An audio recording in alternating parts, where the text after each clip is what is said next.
All right, today we're going to talk about a super common trick that can completely throw a conversation off course. It's called the red herring fallacy. You've been there, right? You're having a discussion, maybe even a debate. You ask a really specific question, and then, suddenly, you're talking about something totally different. And you're just left thinking, wait, how did we get here? Well, chances are that confusing little pivot wasn't an accident. You were probably just handed a classic logical fallacy, the red herring. Okay, so let's break this down. What exactly is a red herring, and how does this whole thing work? So, at its core, it's all about diversion. It's basically like throwing a conversational smokescreen into an argument. The whole point is to distract you and everyone else from what's really being discussed. It's a clever move because it plays on our tendency to follow a new, maybe more interesting topic. When you look closer, it really has three key ingredients. First, you've got the distraction. That's the shiny new topic that gets thrown out.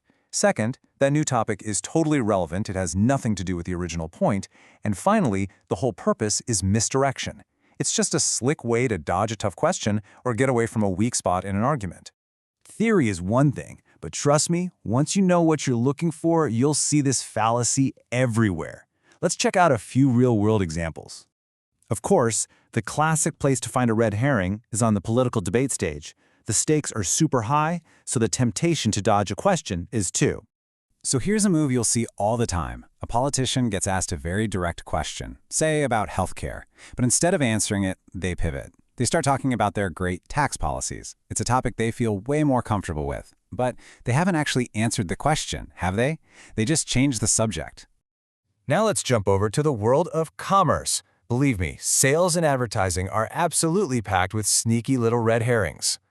Just imagine you're car shopping. You ask a really important question like, what are the safety ratings on this thing? The salesperson, instead of giving you a straight answer, immediately starts gushing about the amazing sound system and all the cool colors it comes in. See what they did? They just diverted you from a super practical, critical feature, safety, to something that's way more fun, but way less relevant.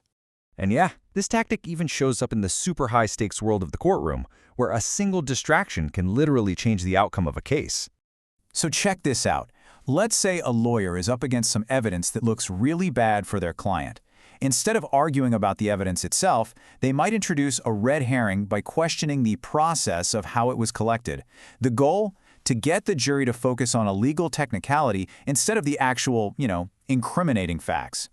But look, it's not just for politicians and lawyers. We use them and have them used on us all the time, just in our normal, everyday lives. Here's a simple one. A student gets asked, why was your assignment late? They answer by saying, oh man, I've just been buried with work from my other classes. Now, they might be telling the truth about their workload, but that's a red herring. It doesn't actually answer the question about why this specific assignment was late. It's a way to sidestep responsibility. Okay, so we're getting pretty good at spotting these red herrings out in the wild. But what do you actually do when someone uses one on you? How do you get things back on track? Well, there's a pretty simple three-step playbook. First, you've just got to recognize what's happening. Aha! The topic just shifted. Second, you can politely question the relevance. Like, how does that connect to what we were talking about? And third, and this is the most important part, you have to refocus the discussion. Just gently guide it back to where it's supposed to be. So here's what that actually sounds like. Your opponent throws out a red herring attacking someone else's record.